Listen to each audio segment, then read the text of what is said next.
Now, the last way that you can use the Facebook pixel to create really awesome results for your ad campaigns is by using all that data that you get by creating a lookalike audience. Now, a lookalike audience, and the kind of lookalike audience that we're going to talk about in this video, is building off of what we talked about in the last video, which was creating retargeting campaigns. So if you haven't watched that video yet, go back and watch that, because this is going to build on top of that. So what a lookalike audience is, and what it does, is simply it allows you to create an audience based on a previous audience that you have. So let's say that you have an audience of 1,000 people that have visited your website. You created a custom audience that said, hey, Facebook, I want you to go and collect all the people that visit my website and create an audience out of it that I can then run ads to those specific people. So once you have that audience, what you can do is you can say, hey, I've run ads to that audience. They're kind of sick of hearing about me, but that's great. They've already been to my website, but I want to run ads to people who are new. I want to reach more people than just the people that have already seen my website. So what you can do is you can tell Facebook, hey, I want you to go out and find the top 1% of the United States or whatever country you're in, that are most like those people who have visited my website. And what they'll do is they'll create a lookalike audience of the top 1% or 2% or 3% or whatever it is that you decide, all the way up to 10%. And we'll talk about the benefits of using 1% versus 2 or 3% in a second. But it's going to go out and find the top 1% of your country that are most like those people in your original audience that you're building on top of.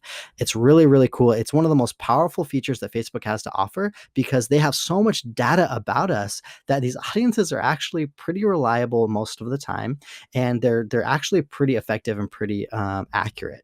So let's take a look at how you would do this. So what we can do here is we can go and create a lookalike audience. And when we do that, it's going to give us an option to choose the source. What do we want this lookalike audience to be based off of? Who do we want this new audience to be most like? So we could do one, of people who like your Facebook page, maybe, somebody who is interested in, based on your website traffic. So we'll just try website traffic here, and then we can do a location. I'm going to put the United States here, because that's the country that I am in.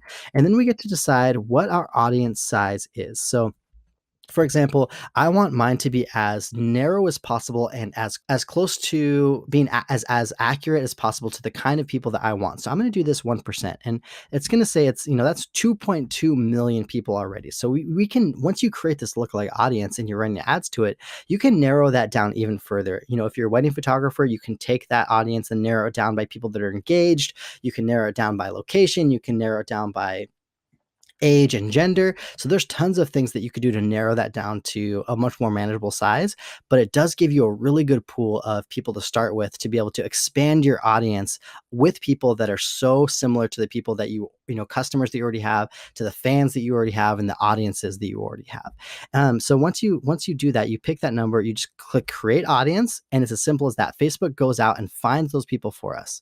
It's really, really awesome. And it's a really, really powerful feature that allows you to get in front of new people very, very easily and, pretty simply. So that is how you can create a lookalike audience. It's a really, really powerful tool to be able to grow your audience without having to, guess, if I'm going to target this page or this page or this interest or this interest. And it takes a lot of the guesswork out for you.